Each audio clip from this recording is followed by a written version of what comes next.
Dropping marbles on vibraphone sounds horrible. Listen to this.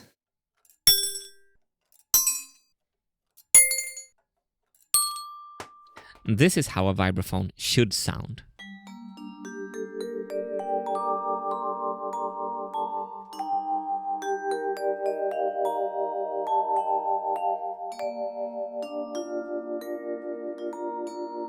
Not only is the metal on metal sound horrible, the marbles also doesn't bounce well. So you have these multiple hits. I have a brand new idea on how to make this sound good with these. These are rubber bands in different thicknesses. We take some rubber band and we strap it between this fork. And then we have this adjustable height lever to change the distance from the rubber band to the mallet.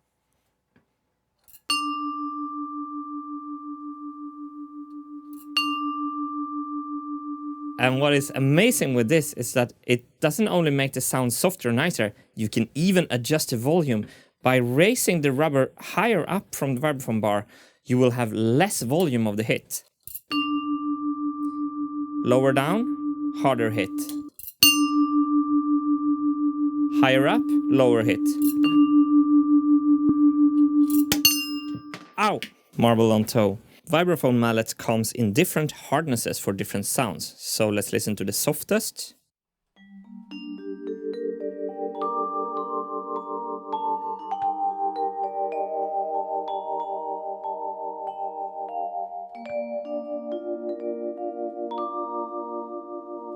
Medium hard rubber mallets.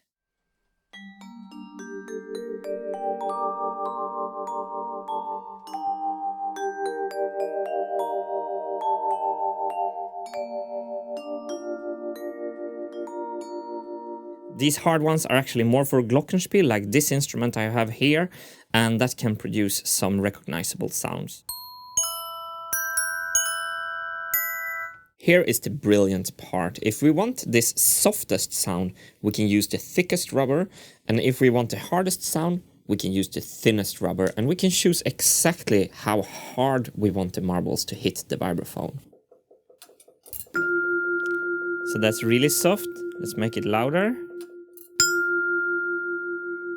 Let's make it louder still. Loudest. This movement could be controlled by me manually when I'm playing, or it could also be programmed into the programming wheel with cam discs. On the Marble Machine X we did it in a different way. We used these rubber pads on the bars themselves. I found this clip of the Marble Machine X vibraphone playing really nicely actually. Listen to this, this is pretty cool.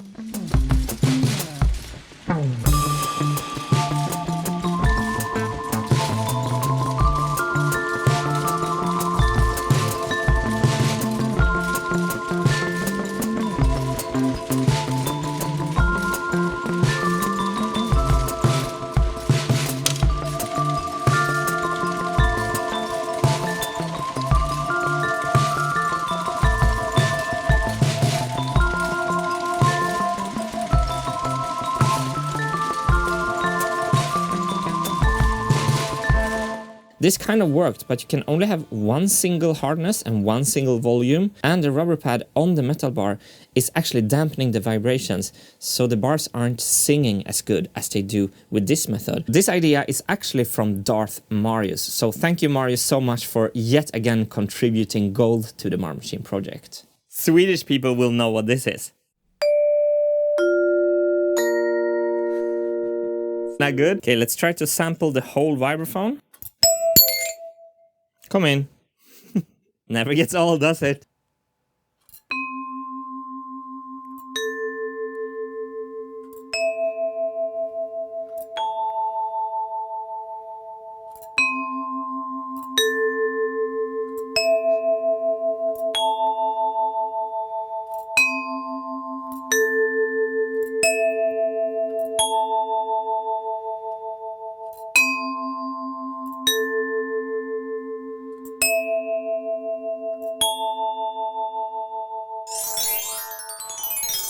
So I took the marbles with the bare metal recording and I made a sampler instrument here.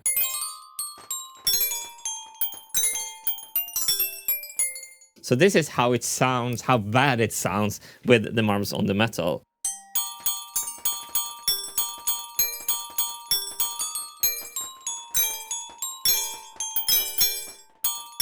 So then I took the recording where we used the rubber band damping, and that sounds like this.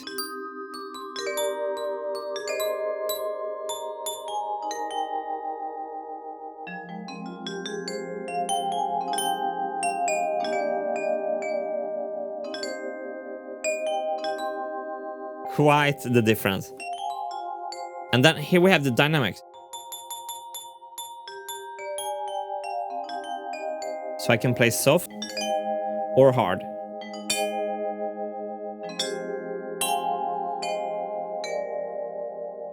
So again, here's the sound with the marbles on the metal.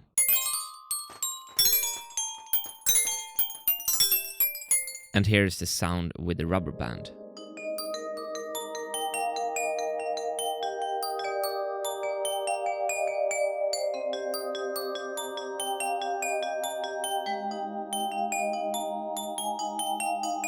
I thought that I just solved it. I thought that this is like perfect. And then I realized, wait a second. If we break the marbles and they hit with less force, they must hit slower, which means that they must hit later. So this can be a timing issue. I was like, damn it, like I thought I had it. But let's actually go over to the Huygen drive behind us and measure how much difference it becomes. Huygen drive, flyball governor, programming wheel, and here we have the marble drop. So low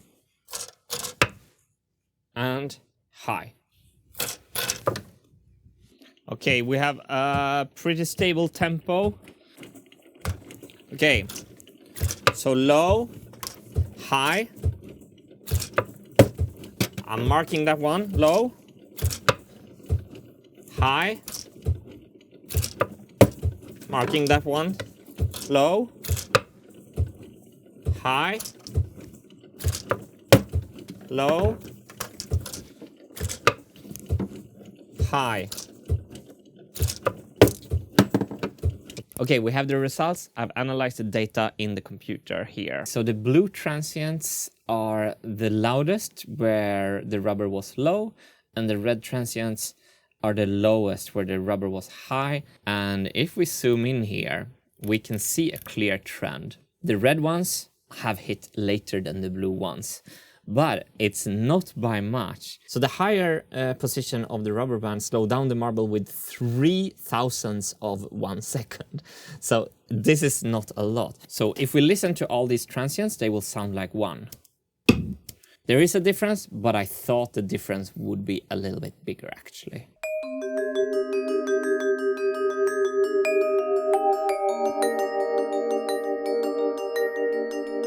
Okay, so what does this mean? The rubber bands are awesome, but is this flaw of a 3 millisecond delay an issue? I don't actually know right now.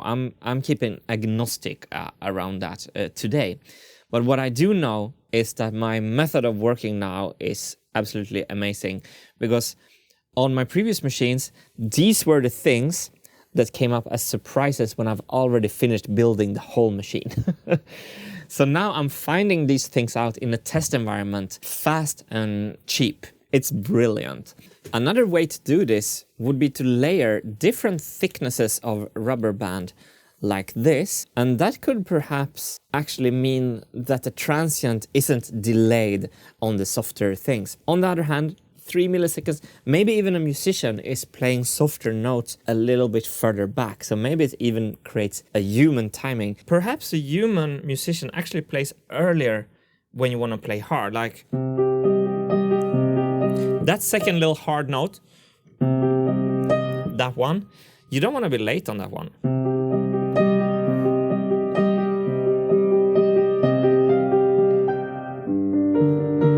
And you want to be a little bit slow on the soft ones.